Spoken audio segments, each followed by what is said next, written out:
Hello दोस्तों, नमस्कार। मैं विकास चौधरी। रीजनिंग की ऑनलाइन क्लास में आप सभी का स्वागत है। दोस्तों, जैसा कि मैंने पिछले वीडियो में जो मैथ की क्लास थी उसमें बताया था कि रीजनिंग की क्लास अपन जल्दी शुरू करने वाले हैं। तो आज अपन रीजनिंग का पहला टॉपिक शुरू करेंगे जिसका नाम है पासा। तो देखो, रीजनिंग हर एग्जाम में आती है, चाहे वो पुलिस हो, आर्मी हो, जीडी हो, रेलवे, एसएससी, बैंक, सब में आती है। तो हम कोशिश करेंगे कि प्रत्येक एग्जाम की, सभी एग्जाम की रीजनिंग अपन एक साथ करें। तो आप धीरे धीरे जो भी मेरा टॉपिक आते जाए उस हिसाब से नोट्स बनाते जाइए। तो आज अपन शुरू करते हैं डाइस पासा। देखो, पासा कोई भी एग्जाम हो उसमें सबसे इम्पोर्टेंट टॉपिक है, क्योंकि पासे से एक क्वेश्चन पूछा जाता है। ठीक है, तो देखो, जब अपन पासे की बात करें तो सबसे पहले तो हमें पता होना चाहिए पासा क्या होता है। तो देखो, आजकल ट्रेंडिंग में चला लूडो वगैरह जो अपन को खेलते हैं, उसमें जो गोटियां वगैरह होती है वो किसकी होती है? लूडो की होती है। जो ये पासा होता है उसकी होती है। तो देखो, जब अपन पासे की बात करें तो ये दो प्रकार का होता है। एक तो होता है मानक पासा, ठीक है, और एक होता है सामान्य पासा। पासा कितने प्रकार का होता है? दो प्रकार का होता है। कौन कौन सा? एक तो मानक पासा और एक सामान्य पासा। तो देखो, इन दोनों में डिफरेंट क्या होता है, क्या क्या अंतर है इसमें, वो देखते हैं। पहले तो देखो, जो मानक पासे की अगर अपन बात करें तो लूडो जो गेम है उसमें कौन सा पासा प्रयोग किया जाता है? मानक पासा प्रयोग किया जाता है। कौन सा? मानक पासा। देखो, पासे को जब अपन बनाते हो तो ऐसे देखो, अगर 3D की बात करें अपन, ठीक है, 3D की बात करें तो अपन ऐसा बनता है, ठीक है, ये 3D पासा है।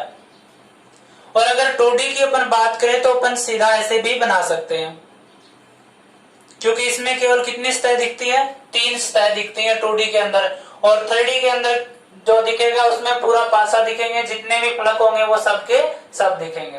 तो 3D पासा ऐसा होता है और 2D ऐसा। अब देखो, अगर अपन एक पासे की बात करें तो हमेशा पासे में याद रखना है 6 फलक होते हैं। कितने फलक होते हैं? 6। फलक क्या चीज होती है ये पता होना चाहिए हमें। देखो, फलक ये चीज होती है सतह।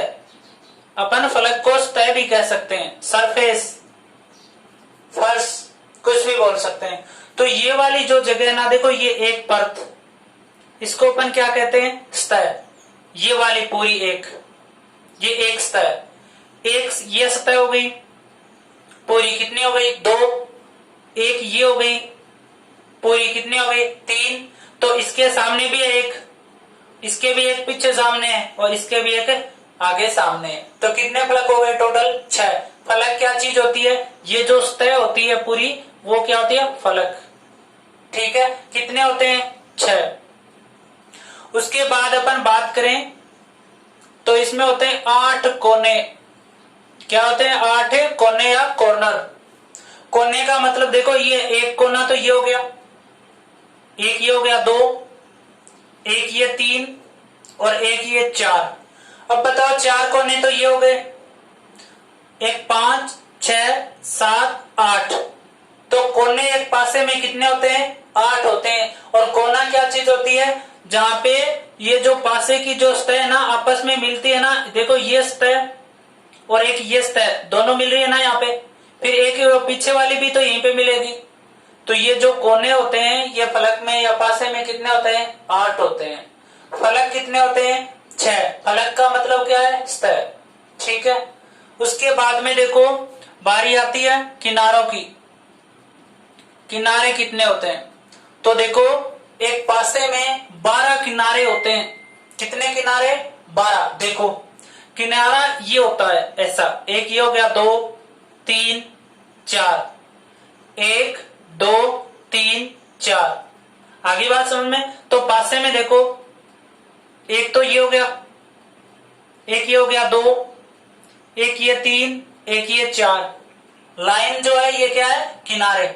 4 हो गई, एक ये 5, एक ये 6, फिर एक ये 7, फिर एक ये पीछे वाले 8, एक ये 9, फिर एक ये 10, एक ये 11 और एक ये पीछे वाले, कितने हो गई? 12। तो जब भी आप एक पासे की बात करते हो तो पासे में हमें क्या याद रखना है कि एक पासे में 6 फलक होते हैं या 6 सतह होती हैं, एक पासे में 8 कोने या कॉर्नर होते हैं, एक पासे में 12 किनारे होते हैं। कितने किनारे? 12 किनारे। ठीक है। पासा कितने प्रकार का होता है? 2 प्रकार का, एक तो मानक पासा और एक सामान्य पासा। ठीक है। तो अपन इनमें अंतर देखते हैं, सामान्य पासा क्या होता है और मानक पासा क्या होता है। देखो, जब अपन मानक पासे की बात करें तो इंग्लिश में अपन इसको स्टैंडर्ड पासा भी अपन बोलते हैं, स्टैंडर्डाइज। ठीक है। और सामान्य पासे को अपन बोलते हैं नॉन स्टैंडर्डाइज। ठीक है।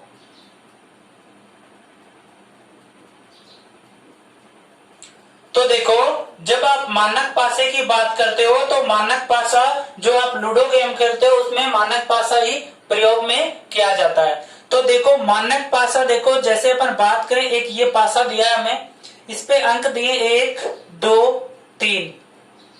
अब हमें बताना है कि ये पासा कौन सा है, मानक पासा है या सामान्य पासा है।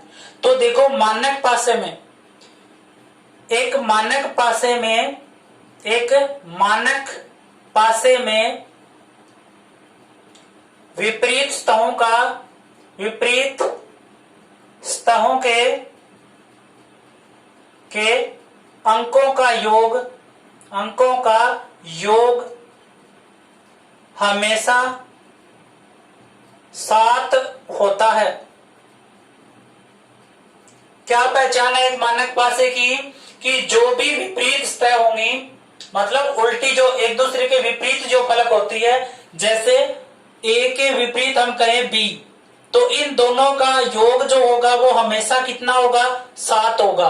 तो देखो अब पासे में तो नंबर होते हैं, तो नंबर देखो, जैसे एक मैंने सतह दे दी 2D आकृति। ठीक है। मैंने लिखा 1 2 और 3। ठीक है। अब इनके विपरीत कौन होगा? 1 के विपरीत नीचे आएगा, 3 के विपरीत इस तरफ आएगा ना, 2 के विपरीत इस तरफ। तो जो विपरीत, जो आमने सामने की जो सतह होती है ना एक पासे में, ऐसे आमने सामने की सतह, उनका योग कितना होता है? जो अंक होते हैं उनका होता है 7। ठीक है। एक बात और होती है, कोई भी देखो दिखाई दे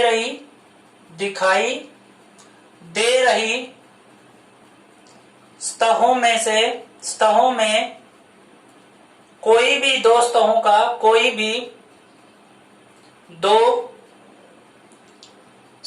का योग 7 नहीं होता है।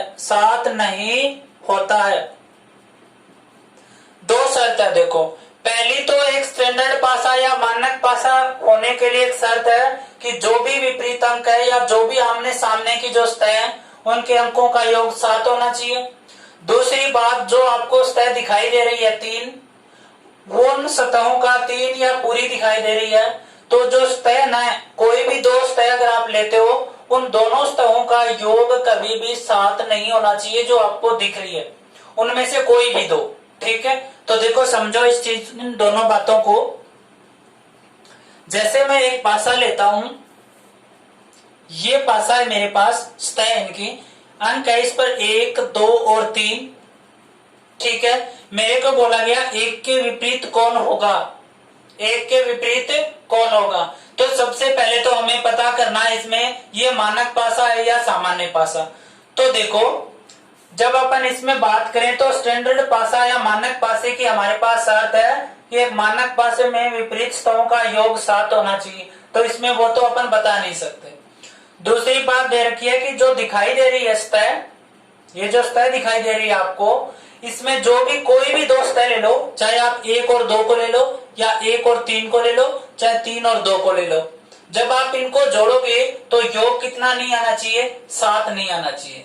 कितना नहीं आना चाहिए? 7। तो वो क्या हो जाएगा? मानक पासा हो जाएगा ना। तो देखो 1 प्लस में 2 लो तो 3 आता है, जो कि 7 के बराबर नहीं है, तो हो सकता है ना मानक पासा ये। मैं लो 1 और 3, 4 होता है इसका योग, जो भी 7 के बराबर नहीं है तो मैं कह सकता हूं मानक पासा नहीं है। मैंने लिया 2 प्लस में 3 बराबर 5 आ जाएगा, ये भी 7 के बराबर नहीं है तो मैं कह सकता हूं ये पासा कौन सा है, मानक पासा है। कौन सा पासा, मानक पासा। क्यों है, क्योंकि इसकी कोई भी दो सतह का योग कितना नहीं आ रहा, 7 नहीं आ रहा, तो क्या हो जाएगा ये मानक पासा। अब हमें मानक पासे में पता है कि कोई भी सतह है, कोई भी सतह लेते हैं अपन, उसके विपरीत वाली सतह को इसके साथ में जोड़े तो योग कितना होता है, 7। तो बताओ इसकी एक सतह 7 है इस मानक पासे की, तो इस एक के सामने कौन सी सतह आएगी, बताओ 6 आएगी कि नहीं। क्यों आएगी 6, क्योंकि एक मानक पासे में सतहों के योग जो विपरीत सतह जो होती है उनका योग कितना होता है, 7 होता है।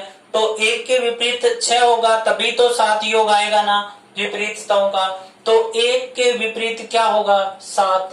मैं 2 की बात करूं कि 2 के विपरीत क्या होगा, तो देखो हमें पता है एक मानक पासे में विपरीत सतहों का योग अंकों का योग कितना होता है, 7।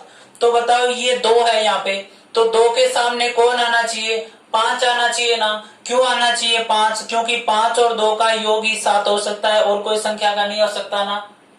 तो 2 का विपरीत कौन हो जाएगा, 7।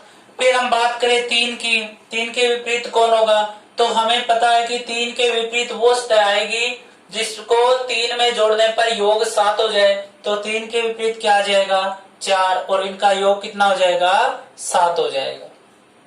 तो मानक पासा समझ में आया क्या, कि मानक पासा वो होगा जिसमें जो भी दो सतह दिखाई दे रही है हमें, उनमें कोई भी दो सतहों को अगर अपन जोड़ते हैं तो योग 7 नहीं आना चाहिए, ठीक है।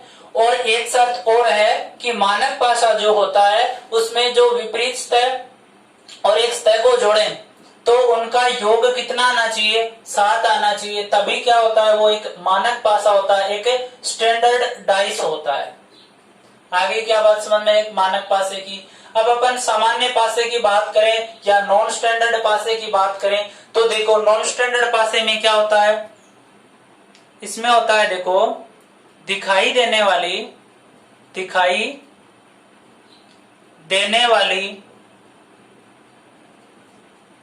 वाली कोई भी दो सतहों का योग 7 होता है, 7 होता है। सामान्य पासे की क्या पहचान है कि जो भी आपको सतह दिखाई दे रही है, अगर उनमें से कोई भी दो अगर अपन जोड़ेंगे तो वो अपने पास 7 आ जाना चाहिए। कोई भी दो सतहों का, सबका जरूरी नहीं है, कोई भी अगर दो सतह मिलकर 7 योग कर लेती है तो वो पासा हमेशा क्या होगा, सामान्य पासा नॉन स्टैंडर्ड डाइस होगा। जैसे देखो ये एक पासा है अपने पास 2, 5 और 3, एक पासा है, इसमें कोई भी दो सतह लो, मैं ये दोनों ले लूंगा, 5 और 2 कितने हो गए, 7। तो बताओ दो जो सतह उनका योग कितना आ रहा है, 7 आ रहा है ना। तो क्या नहीं होगा, मानक पासा नहीं होगा, क्योंकि उसमें साफ दिया है हमें कि दिखाई देने वाली सतहों में कोई भी दो सतहों का योग कभी 7 नहीं होगा, तो वो क्या नहीं होगा पासा, ये सामान्य पासा। तो कौन सा पासा, ये कौन सा नहीं होगा, मानक पासा। तो क्या होगा, ये सामान्य पासा। अब देखो ये जरूरी नहीं है कि अब ये दोनों भी 7 हो और ये दोनों भी 7 हो, ये जरूरी नहीं है 5 + 3 भी 8 हो रहा है, ये 7 के बराबर हो, जरूरी नहीं है। कोई भी एक सतह अगर कोई भी दो सतह मिलकर अगर योग 7 बना लेती है तो वो सामान्य पासा ही होगा, ना कि मानक पासा। जरूरी नहीं है तीनों की तीनों सतह आपस में रिवर्स जुड़ के सब 7 योग करे, कि इन दोनों का भी 7, इन दोनों का भी 7 और ये भी 7, जरूरी नहीं है। एक जो दो सतह है ऐसे जोड़ी से 7 बनाती है तो वो सामान्य पासा ही होता है। तो सामान्य पासे में और मानक पासे में अंतर समझ में आया क्या। मानक पासे में विपरीत सतहों का योग 7 होता है और मानक पासा जो होता है उनकी जो दिखाई दे रही है सतह, उनमें से अगर अपन कोई दो जोड़ते हैं तो कभी भी योग 7 नहीं होगा, 7 नहीं होना चाहिए। अगर अपन सामान्य पासे की बात करें, नॉन स्टैंडर्ड डाइस की बात करें, तो जो दिखाई जो सतह दे रही है उनमें कोई भी दो सतहों का योग अगर 7 हो जाता है तो वो हमेशा पासा कौन सा होगा, सामान्य पासा होगा। तो बताओ सामान्य पासे में और स्टैंडर्ड पासे में अंतर समझ में आ गया क्या? अब अपन 2-3 एक क्वेश्चन देखते हैं इसमें। देखो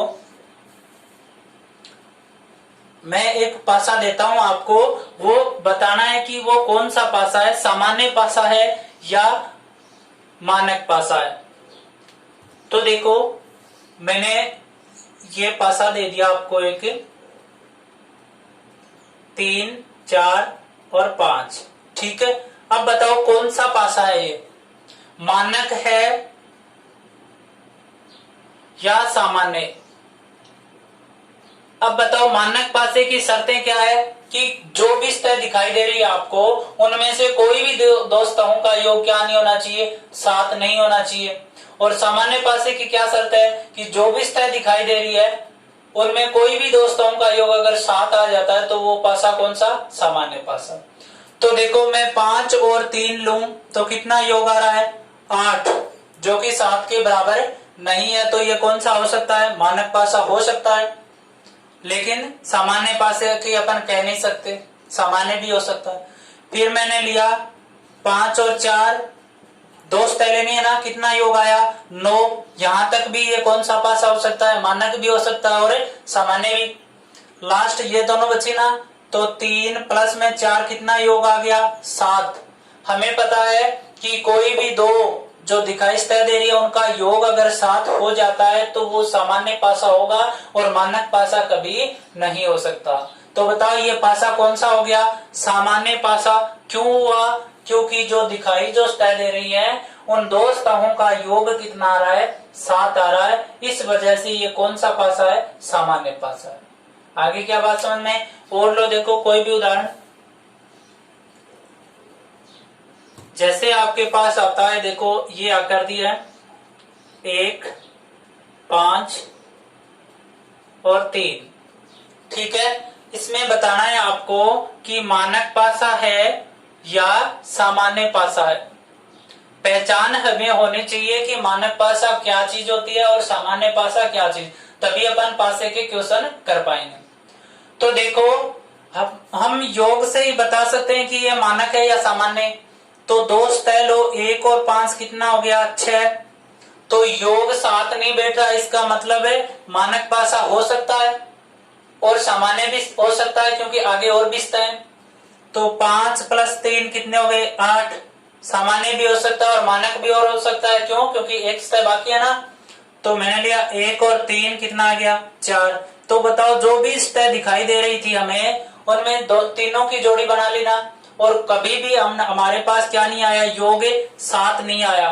तो कौन सा होगा, मानक पासा। क्यों होगा, क्योंकि हमने नियम देखा है मानक पासे का कि मानक पासे में कोई भी जो दिखाई जो सतह दे रही है उनमें कोई भी दो सतहों का योग 7 नहीं हो सकता और सामान्य पासे में 7 योग होना चाहिए। तो बताओ है क्या योग 7, तो ये पासा कौन सा है, मानक पासा है। तो सबसे पहले पासे के क्वेश्चन करने के लिए हमें जरूरी है कि मानक पासे और सामान्य पासे में अंतर हमें पता होना चाहिए। तो अंतर कैसे पता करते हैं, इस विधि से करते हैं कि मानक पासे में तो जो सतह दिखाई दे रही है उनकी कोई भी दो सतहों का योग कभी 7 नहीं होना चाहिए, तो वो मानक पासा होगा। और सामान्य पासे की बात करो, जो सतह दिखाई दे रही है हमें, इनमें कोई भी दो लो अगर 7 योग आ जाता है तो वो हमेशा सामान्य पासा होगा। तो बताओ मानक पासे और सामान्य पासे में अंतर करना समझ गए क्या, ठीक है। अब देखो अपन धीरे धीरे क्वेश्चन बढ़ाते हैं अपने। पासे की बात करें, जैसे अपन कोई टाइप शुरू कर लें, टाइप फर्स्ट की अपन बात करें, जब केवल एक ही सतह दी हो, केवल एक ही पासा दिया हो, पासा दिया हो, केवल कितना पासा दिया है, एक ही पासा दिया हो, या ये भी कर सकते हो केवल एक ही आकृति दी हो, आकृति दिया हो, ठीक है, या दी हो, जो भी आप लिखना चाहो, ठीक है। तो देखो क्वेश्चन आता है हमारे पास, मैंने एक आकृति दिया है ऐसा, 1 2 या कोई भी आकृति ले सकते हो, 1 3 और 5। ठीक है, क्वेश्चन है आपके पास कि इस आकृति में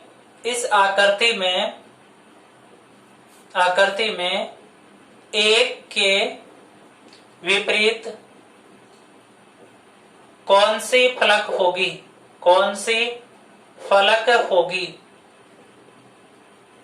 या कौन सी सतह होगी। ठीक है, हमें आकृति दिया और पूछा इसमें 1 के विपरीत कौन सी फलक होगी या 1 के विपरीत कौन सा अंक होगा। तो सबसे पहले तो हमें इस आकृति के बारे में देखना है कि ये आकृति सामान्य पासा है या मानक पासा है। ठीक है, तो देखो हमें पता है कि मानक पासे में कोई भी दो स्तंभों का योग 7 नहीं आना चाहिए। तो 1 और 3 4 नहीं आ रहा 7, 5 और 3 8 योग 7 नहीं आ रहा, 5 और 1 6 योग 7 नहीं आ रहा। तो कौन सा पासा है ये? मानक। तो मानक पासे में हमें पता है कि मानक पासे में जो विपरीत सतह होती है उनका योग कितना होता है? 7। तो बताओ मैं 1 के विपरीत पूछूं तो क्या आएगा एक मानक पासे में? 6 आएगा। क्यों? क्योंकि 6 आएगा तभी योग 7 हो पाएगा, अन्यथा अपन अगर और कोई अंक लेंगे तो योग 7 नहीं आएगा और फिर हमारा क्या नहीं होगा? ये मानक पासा नहीं होगा और उत्तर गलत हो जाएगा। तो हमेशा एक मानक पासे में देखने की जरूरत नहीं है, 1 के विपरीत हमेशा 6 होगा। ठीक है, तो 6 होगा। आपको 3 के विपरीत और पूछ लेता तो 3 के विपरीत क्या लिखते? 4, क्योंकि तभी योग 7 होगा। 5 के विपरीत पूछता तो क्या हो जाता? 2, क्योंकि तभी योग 7 होगा। तो एक मानक पासे में जब भी आपको एक ही मानक पासा या एक ही आकृति आपको दे रखी है, जब भी आपको एक आकृति दे रखी है और वो मानक पासा है, तो हमेशा 1 के विपरीत 6 होगा, 2 के विपरीत 5 होगा और 3 के विपरीत 4 होगा। ठीक है, देखो दूसरा क्वेश्चन देखो।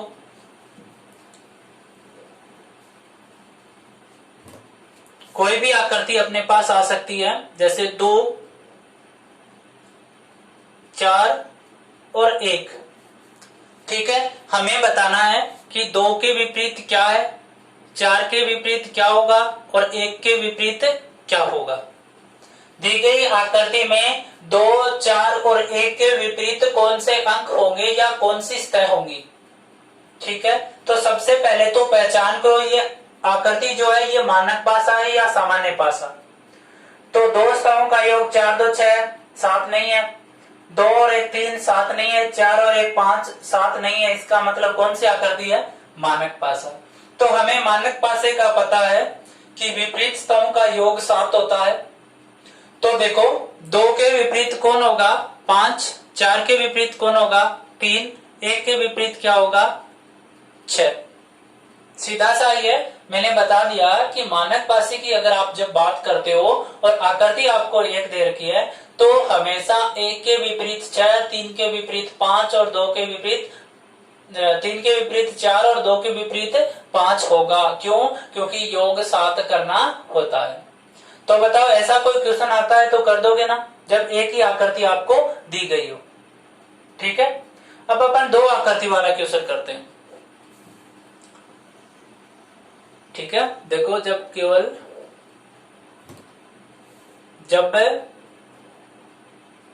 2 आकृति दी हो, 2 आकृति दी हो और उनमें एक सतह उभयनिष्ठ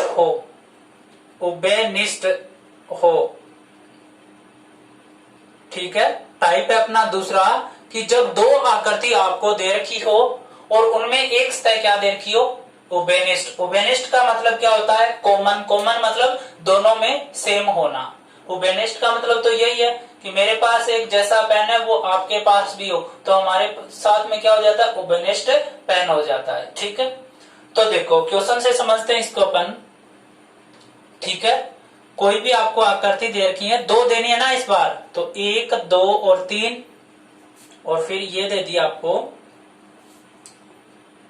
कोई भी आकृति आपको देगा, जैसे 4, 1 और 5, ठीक है। आकृति आपको ये 2 दे रखी है, इसमें आपको बताना है कि 3 के विपरीत कौन होगा और 2 के विपरीत कौन होगा।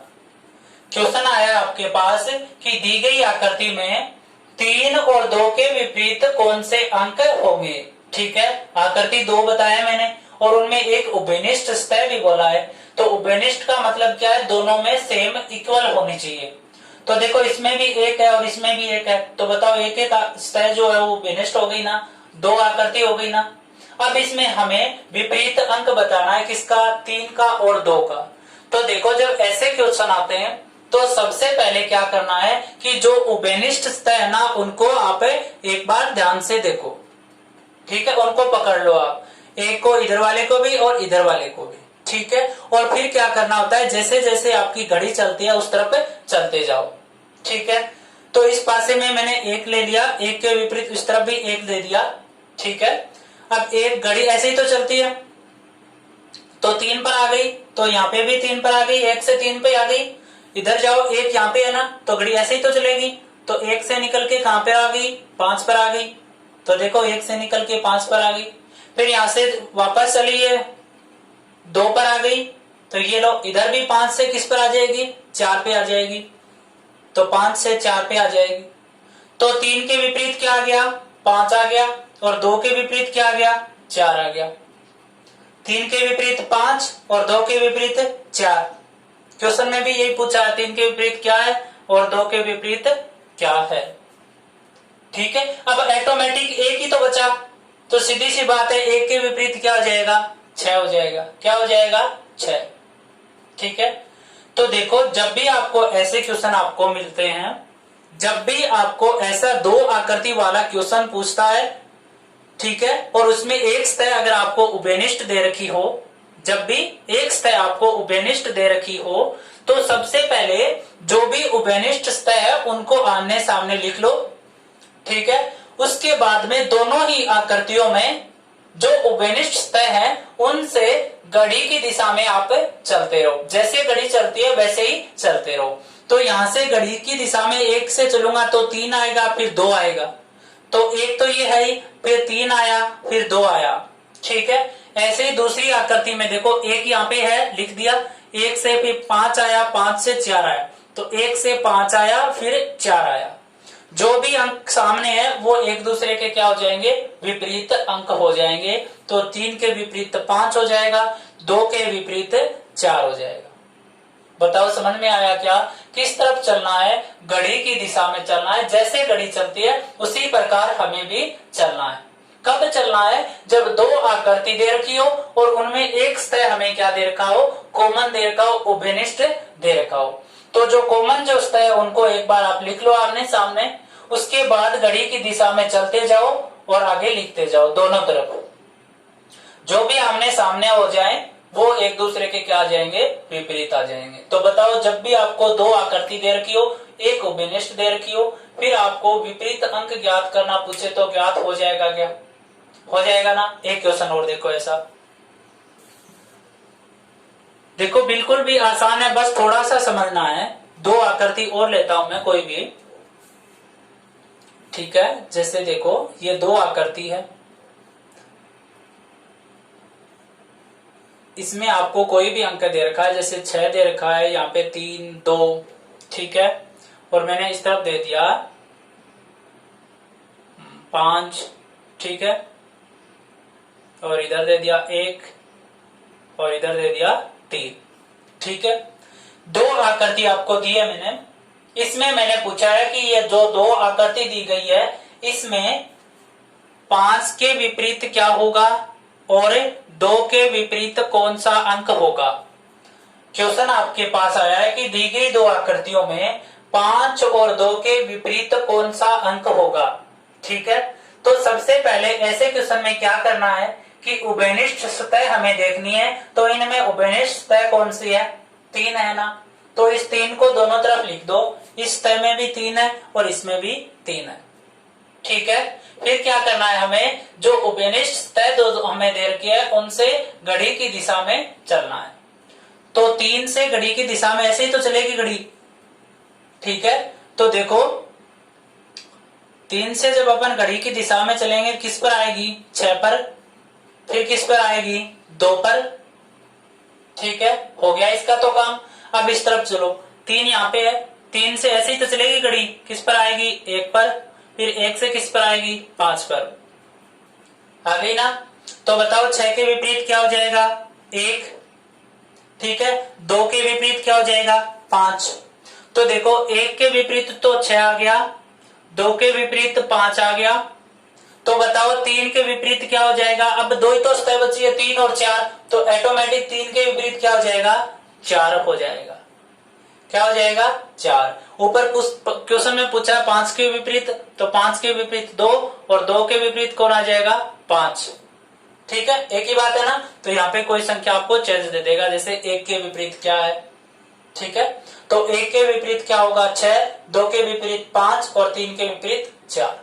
हमेशा ऐसे क्वेश्चन में हमें ध्यान रखना है कि जो उभयनिष्ठ है ना उसको पकड़ो, उसके बाद में घड़ी की दिशा में चलते रहो और आगे अंक लिखते जाओ। जो भी आमने सामने आए वो एक दूसरे के क्या हो जाएंगे, विपरीत हो जाएंगे। तो दोस्तों आज के लिए इतना ही, रीजनिंग की पहली क्लास थी। ऐसे ही धीरे धीरे पूरे सिलेबस के जितने भी टॉपिक होते हैं रीजनिंग में वो धीरे धीरे सीक्वेंस वाइज करवाता जाऊंगा, एकदम बेसिक तरीके से हर एक चीज करवाऊंगा मैं पूरे वीडियो में। तो आज के लिए इतना ही, धन्यवाद।